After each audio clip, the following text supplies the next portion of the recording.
In this video, I'm going to show you how to get Atari Jaguar running on an Xbox Series X and S using Retroarch. Where to even start with the Atari Jaguar? It's just this weird system that existed alongside the Super Nintendo and Sega Genesis and was just Atari's attempt to regain its former glory that it had during the 2600 days. The system itself is interesting and had an interesting design that ended up being sold off to dental supply companies, so when you go to the dentist's office, you might see an Atari Jaguar shell holding their instruments. It's been a weird journey for the Jaguar. And even though the system ended up being a failure, there are a number of games on it that are pretty interesting to play compared to their counterpart versions. And of course, you can now play them on an Xbox Series X and S, so let's dive in. So Jaguar is an easy system to get set up on Xbox Series X and S, and all you need are some games. Now, you will either need to use a hardware dumper to dump your own Jaguar games, or resort to the shady parts of the internet to get these. As always, I will not be providing download links as that is illegal, so just don't even bother asking. But once you have your games sourced, we are going to pop them on a USB drive. And once placed, I'm going to take my USB drive out of my computer and put it into my Xbox. Once your USB drive is inserted into your Xbox, it will pop up if it's been in there before, or if it hasn't, it will have another pop-up that says, do you want to format this as Xbox storage or use it as media storage? Choose media. Otherwise, everything that you have put on this drive will be deleted, so we don't want that. Media. But once that's in place, go ahead and boot into Retroarch. Now, just as a reminder, this is a continuation of my initial Retroarch setup video, so please refer back to that original video if you need help getting any of your initial settings set before diving into this tutorial. Now that that's out of the way, once you have your USB drive in your Xbox and are loaded into Retroarch, you are free to start loading up some Atari Jaguar games. So you can do this by going down to Load Content, go to your E drive, find your Atari Jaguar folder, and choose a game to run. I don't care for this method personally, so I'm going to show you how to make a playlist. So pressing right or left on your D-pad, you will arrive at the Import Content tab. Once here, go down to Manual Scan, Content Directory, choose your Atari Jaguar game folder, select Scan this directory, System Name, Atari Jaguar, Default Core, and scroll down to Atari and find Virtual Jaguar. If you have subfolders, make sure Scanner Cursively is still on, and when ready, hit Start Scan. And once it's finished, you should have a new Atari Jaguar playlist entry over here on the right. And now that you have your playlist made, you can start playing games, so press A on a game and then press A again to run it.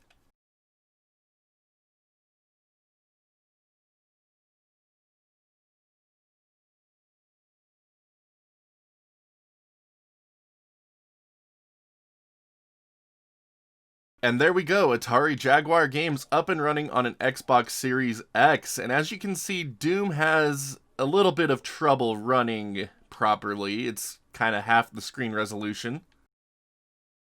But thankfully, there happens to be an option in the quick menu to fix that. Ta-da! There we go. The Jaguar edition of Doom running on an Xbox Series X. Freaking crazy. Now, do note that not all Atari Jaguar games are running on Virtual Jaguar. There are a number of exceptions that will just not run no matter what you do. So refer to the compatibility list that I will have linked in the description below to make sure that the games you want to run are even playable in the first place. And that's really going to cover it as far as getting Jaguar games up and running is concerned. There's no need for any extra files. There's no real setup involved other than Doom doing this resolution hack. And even in the options, there's really not a whole lot of things you need to mess with. If you're going to do PAL games, you will toggle the PAL option. If you have an actual Atari Jaguar BIOS, you can toggle that on. But you don't need to mess with anything. The only thing you really need to mess with is the Doom resolution hack if you're playing Doom. If not, just leave that off. That is literally all there is. Very easy, very quick. But before we call this video good, let's talk about shaders, because we can apply a nice CRT shader to the Jaguar core and make it really pop. So go into your shaders tab, enable the shaders, and if you haven't downloaded these already, you could do so on the main menu by going over to the far left, Online Updater, Update GLSL shaders, and once these have downloaded and extracted, that's when you could go back into the shaders tab. But load shader preset, shaders GLSL, CRT, and I'm going to use easy mode like I typically do just because I love the way it looks. Apply the changes, and now I have just this awesome looking CRT shader for my Jaguar games, and man, it makes them pop. Like, I just love it so much.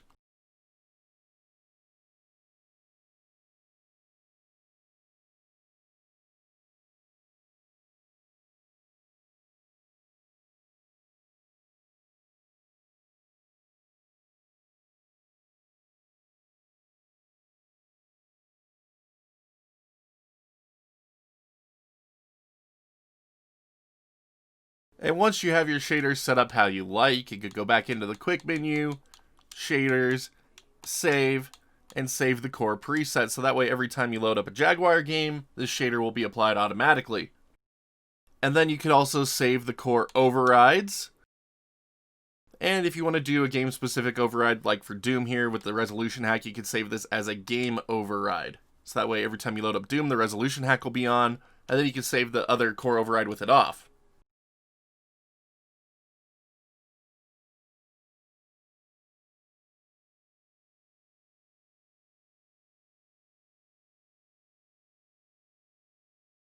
So that's pretty much going to do it as far as Atari Jaguar emulation is concerned. There's really not a whole lot to do with this emulator. It's not the best emulator in the world. Nobody really seems to care about getting the most accurate Jaguar emulator completed yet, so we're just kind of stuck in this middle ground of most things work okay, some things won't work at all, and you just gotta kind of live with it. Maybe someday in the future there will be renewed interest in perfecting the Atari Jaguar emulation scene, but for now, we have this. It works relatively okay, and you can play a number of games, so try it out, see what you think. But as always, if you happen to have any questions regarding getting Atari Jaguar emulation up and running, just ask them in the comments, and I will do my best to try to help you out. Again, not a whole lot of setup required here, so it shouldn't be too difficult. Now, if you could all do me a huge favor and make sure to hit that like or dislike button, just depending on how much you like today's tutorial. And if you haven't already, make sure to hit that sub button, so that way you can see whenever I upload a new tutorial just like this one. Goes a long way to helping out the channel, and I am just grateful to all of you so much for that. But we're going to go ahead and call this video here, so until next time, all of my wonderful internet peeps, stay awesome, and we will see you all back next video.